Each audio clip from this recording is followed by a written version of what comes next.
Hello friends, in today's video I'm gonna be walking through how to remove bestseller from Wix website. But before getting started this video, make sure to subscribe. How to 1 minute. So first of all, open your site editor and click on menus and pages, and now select your shop page from here, and now you have to click on products and click on manage products.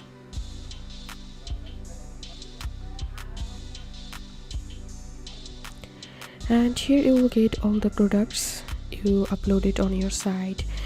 For example, I want to remove the best seller title from this product, so I'm going to clicking on this product,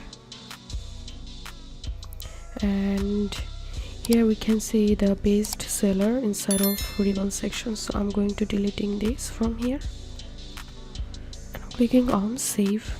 So this is how we can remove bestseller on Wix. If you have any questions, feel free to post in description. If you think to see more WordPress videos, please check the links in descriptions. If this video helped you, give a thumbs up and please consider subscribe. How to 1 minute. Thank you for watching.